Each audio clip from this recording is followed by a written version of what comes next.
Assalamualaikum warahmatullahi wabarakatuh. Perkenalkan, nama saya Nurlia Rizkiani dengan NIM 200414020. Pada video kali ini saya akan menjelaskan materi tentang penggunaan statistik untuk uji hipotesis. 1. Apa itu hipotesis? Secara deskriptif berarti gambaran tentang sebuah variabel di suatu kelompok tanpa ada tujuan generalisasi. Tidak perlu ada hipotesis. Misal, bagaimana gambaran kesejahteraan psikologis pada mahasiswa baru prodi psikologi? Mencakup sentral detensi, mean, median, modus, frekuensi atau persentase, kategori, misal tinggi, sedang, rendah, grafik, variabel, varians, SD, dan lain-lain. Inferensial berarti data sampel untuk menyimpulkan populasi generalisasi. Perlu uji hipotesis.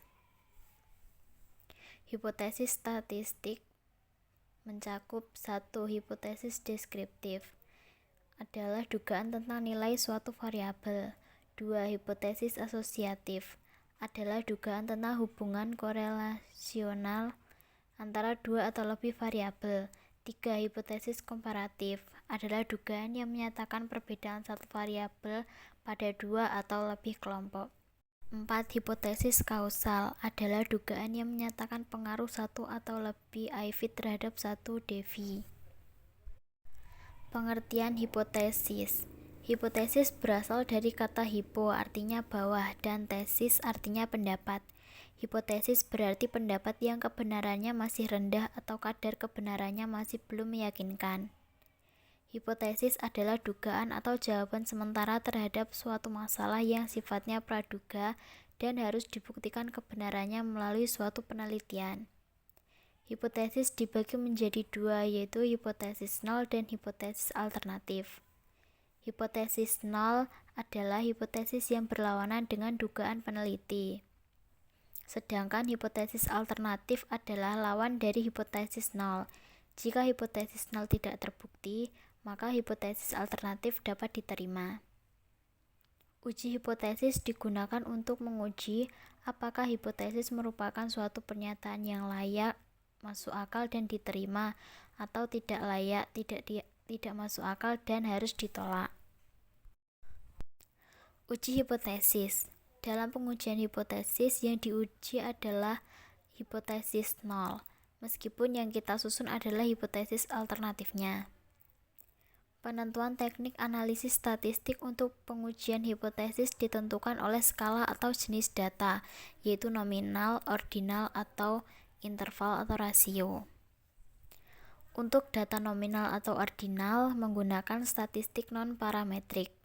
Sedangkan untuk data interval atau rasio dapat menggunakan statistik parametrik apabila memenuhi asumsi normalitas.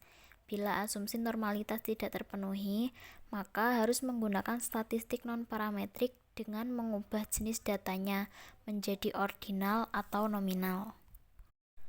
Uji hipotesis 2. Hipotesis juga harus ditentukan apakah bersifat terarah, yaitu direksional hipotesis, one-tailed hipotesis, atau tidak terarah, yaitu non-differential hipotesis, two-tailed hipotesis. Hipotesis terarah maksudnya hipotesis secara spesifik menyatakan lebih tinggi, lebih rendah, positif, negatif, dan sebagainya. Sedangkan hipotesis tidak terarah menyatakan ada hubungan, ada pengaruh, ada perbedaan, dan sebagainya. Ada atau tidaknya arah hipotesis ini akan menentukan keputusan untuk menerima atau menolak H0. 2. Hipotesis deskriptif. Jenis data, interval atau rasio. Contoh hipotesisnya, hipotesis two-tailed. Mean IQ mahasiswa baru berbeda secara signifikan dengan 90. Hipotesis one-tailed. Mean IQ mahasiswa baru lebih tinggi secara signifikan dari 90. Analisis statistiknya yaitu one sample t-test. Jenis data ordinal. Contoh hipotesis Urutan pilihan dalam pemilihan cuti melahirkan bersifat random. Analisis statistiknya yaitu rantes. Jenis data nominal. Contoh hipotesis. Hipotesis tutel. Jumlah mahasiswa berbeda secara signifikan dengan jumlah mahasiswa di prodi psikologi. Hipotesis one tail. Jumlah mahasiswa lebih sedikit secara signifikan dibanding dengan jumlah mahasiswi di prodi psikologi. Analisis statistiknya yaitu one sample chi-square. 3. Hipotesis asosiatif. Jenis data interval atau rasio. Contoh hipotesis. Hipotesis tutel. Ada hubungan yang signifikan antara konsep diri dan prestasi akademik pada mahasiswa prodi psikologi. Hipotesis one tail. Ada hubungan positif yang signifikan antara konsep diri dan prestasi akademik pada mahasiswa prodi psikologi. Analisis statistiknya yaitu korelasi Pearson. Jenis data ordinal. Contoh hipotesis. Hipotesis tutel. Ada hubungan yang signifikan antara ranking di raport dan inteligensi pada mahasiswa prodi psikologi. Hipotesis one tail. Ada hubungan positif yang signifikan antara ranking di raport dan prestasi akademik pada mahasiswa prodi psikologi. Analisis statistiknya yaitu korelasi Spearman. Jenis data nominal. Contoh hipotesis. Hipotesis tutel, yaitu ada hubungan yang signifikan antara kelulusan kuliah statistik dan jenis kelamin pada mahasiswa prodi psikologi. Hipotesis one tail. Ada hubungan negatif yang signifikan antara kelulusan kuliah statistik dan jenis kelamin pada mahasiswa prodi psikologi. Analisis statistiknya yaitu chi-square. 4. Hipotesis komparatif. Hipotesis komparatif digunakan untuk 1. Membandingkan dua atau lebih kelompok subjektif dalam satu variabel tertentu. Misalnya kelompok beda satu waktu. 2. Membandingkan satu variabel tertentu dari dua waktu berbeda pada sebuah kelompok subjek, yaitu kelompok sama, beda waktu. Hipotesis ini digunakan pada penelitian komparatif, membandingkan kelompok subjek sudah terkategorisasi, maupun penelitian eksperimen, membandingkan beberapa perlakuan. Untuk analisis statistik yang digunakan juga ditentukan oleh banyaknya yang diperbandingkan, misalnya 2 atau lebih dari 2. Hipotesis komparatif A. Dua kelompok diperbandingkan. Jenis data interval atau rasio. Contoh hipotesisnya, hipotesis tutel. Ada perbedaan mean IQ yang signifikan antara mahasiswa dengan mahasiswi. Ada perbedaan mean score agresivitas antara subjek yang ditayangkan film agresif dengan subjek yang ditayangkan film komedi. Hipotesis one tail. Mean IQ mahasiswa lebih tinggi secara signifikan dibandingkan mahasiswi.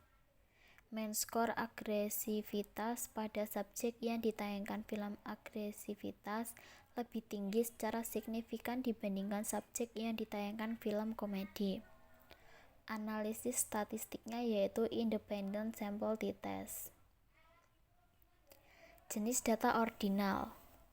Contoh hipotesis. Ada perbedaan ranking di rapot yang signifikan antara siswa dan siswi. Analisis statistiknya yaitu Mann-Whitney U-test. Jenis data nominal. Contoh hipotesis. Hipotesis tutel. Ada perbedaan keputusan melanjutkan studi S2 yang signifikan antara mahasiswa dengan mahasiswi lulusan prodi psikologi. Sedangkan hipotesis one tail-nya, mahasiswa lebih banyak secara signifikan dalam memutuskan untuk melanjutkan studi S2 dibandingkan mahasiswi lulusan prodi psikologi. Analisis statistiknya yaitu independent sample chi-square. Hipotesis komparatif, lebih dari dua kelompok diperbandingkan. Jenis data interval atau rasio. Contoh hipotesis. Hipotesis total. Ada perbedaan main IQ yang signifikan antara mahasiswa prodi psikologi, komunikasi, dan DKV. Ada perbedaan main skor atensi yang signifikan antara subjek yang diperdengarkan musik klasik, musik rock, dan musik pop. Hipotesis Wontel, yaitu main IQ mahasiswa prodi psikologi lebih tinggi secara signifikan dibandingkan mahasiswa prodi komunikasi dan DKV. Subjek yang tidak diperdengarkan musik memiliki main skor atensi yang lebih tinggi secara signifikan dibandingkan subjek yang diperdengarkan musik klasik dan musik rock. Analisis statistiknya yaitu one-way ANOVA F-test. Jenis data ordinal. Contoh hipotesis. Ada perbedaan ranking di rapot yang signifikan antara siswa jurusan IPA, IPS, dan kejuruan. Analisis statistiknya yaitu Kruskal-Wallis H-test. Jenis data nominal. Contoh hipotesisnya yaitu hipotesis total. Ada perbedaan jumlah kelulusan kuliah statistik yang signifikan antara mahasiswa prodi psikologi, komunikasi, dan akuntansi. Kemudian hipotesis Wontelnya, jumlah mahasiswa prodi psikologi yang lulus kuliah statistik lebih banyak secara signifikan dibandingkan mahasiswa prodi komunikasi dan akuntansi. Analisis statistiknya yaitu independent sample Z-square. Hipotesis komparatif C. Dua data dari satu kelompok. Jenis data interval atau rasio. Contoh hipotesisnya, hipotesis total. Ada perbedaan main IQ yang signifikan pada mahasiswa prodi psikologi ketika di semester 1 dibandingkan di semester 8. Ada perbedaan main skor agresivitas pada subjek sebelum mengikuti anger management dibandingkan setelah mengikuti anger management. Hipotesis Wontelnya, main IQ mahasiswa prodi psikologi lebih tinggi secara signifikan di semester 8 dibandingkan ketika di semester 1. Main skor agresivitas pada subjek sudah mengikuti anger management lebih tinggi secara signifikan dibanding sebelum mengikuti anger management. Analisis statistiknya yaitu dependent atau paired sample t-test. Kemudian ordinal. Contoh hipotesisnya, ada perbedaan ranking di rapot yang signifikan pada siswa ketika di semester 1 dan ketika di semester 2. Analisis statistiknya yaitu Wilcoxon-Signet rank test. Jenis data nominal. Contoh hipotesisnya, hipotesis total. Ada perbedaan kategori kepuasan pelanggan PTX sebelum dan sesudah menghubungi customer care. Hipotesis Wontelnya, ada peningkatan jumlah pelanggan PTX yang puas sesudah menghubungi customer care dibandingkan sebelum menghubungi customer care. Analisis statistiknya yaitu McNemar test.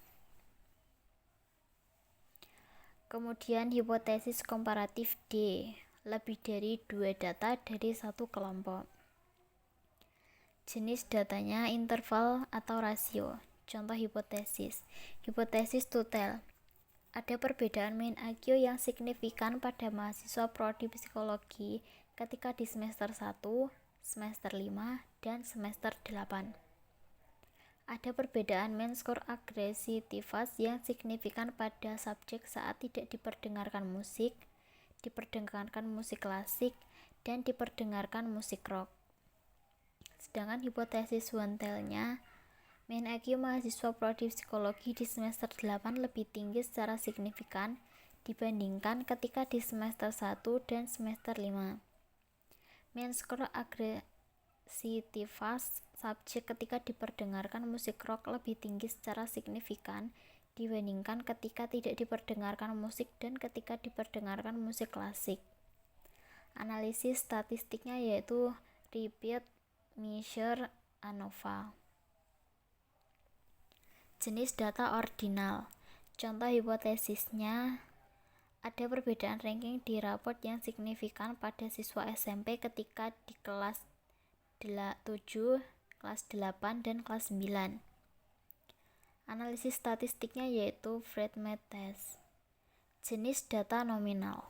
Contoh hipotesisnya yaitu hipotesis Tutel. Ada perbedaan keputusan melanjutkan studi S2 yang signifikan antara mahasiswa dengan mahasiswi lulusan prodi psikologi.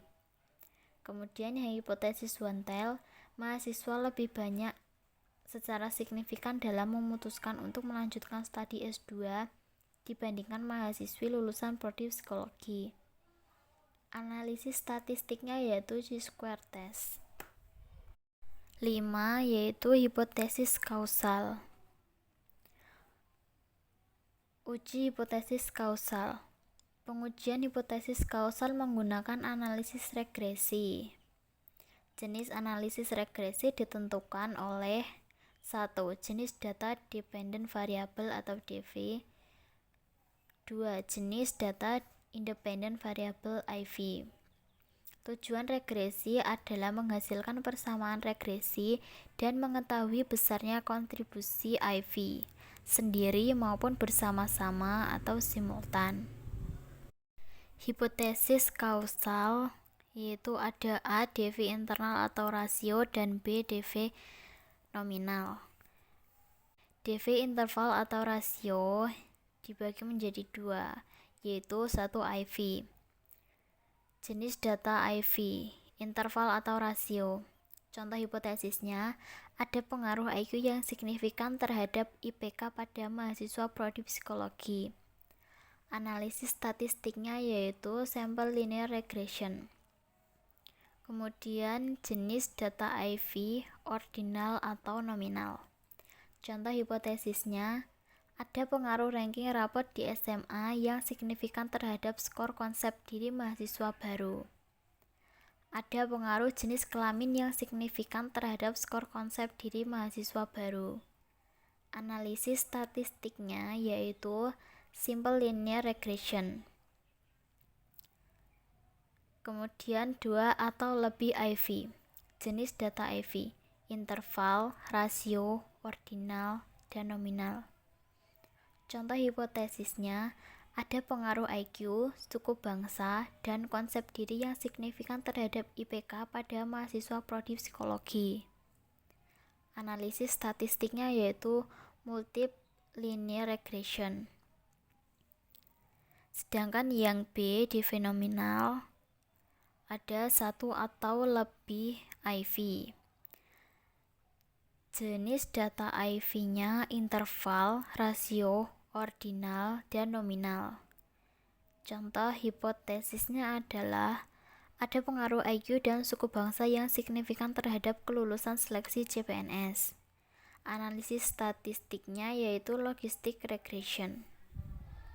Ini adalah keterangan hipotesis kausal dari DV interval atau rasio dan DV nominal.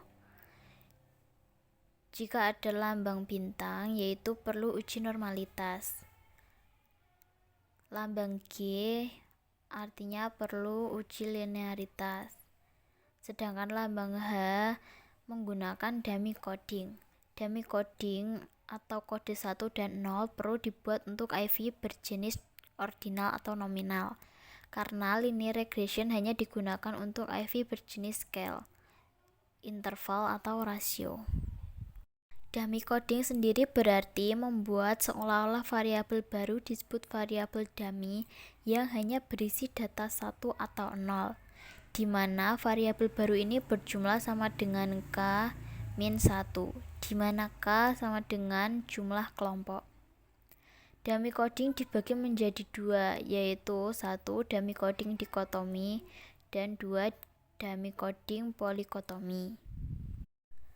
Dummy coding dikotomi, misal pengaruh jenis kelamin terhadap kesejahteraan psikologis, maka untuk jenis kelamin variabel dummy-nya hanya 1 sama dengan K min 1 sama dengan 2 min 1, dimana saat input data tuliskan 1 untuk laki-laki atau 0 untuk perempuan. Sedangkan dummy coding polikotomi, misal pengaruh suku bangsa Jawa, Sunda, Minang, dan Batak terhadap kesejahteraan psikologis. Karena K sama dengan 4, maka perlu dibuat 3 variabel dummy.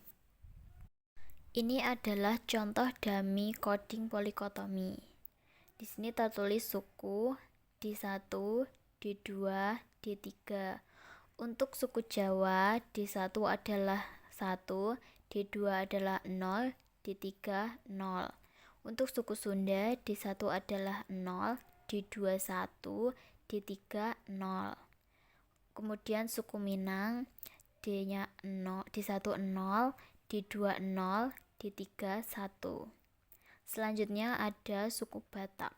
D1 adalah 0, D2 0, D3 juga 0. Langkah dummy coding ini berlaku untuk simple regression dan multiple regression bila salah satu atau beberapa IV-nya berbentuk ordinal atau nominal. Demikian adalah penyampaian materi tentang penggunaan statistik untuk uji hipotesis yang dapat saya sampaikan. Apabila ada kekurangan dalam proses penyampaian, saya mohon maaf. Terima kasih. Wassalamualaikum warahmatullahi wabarakatuh.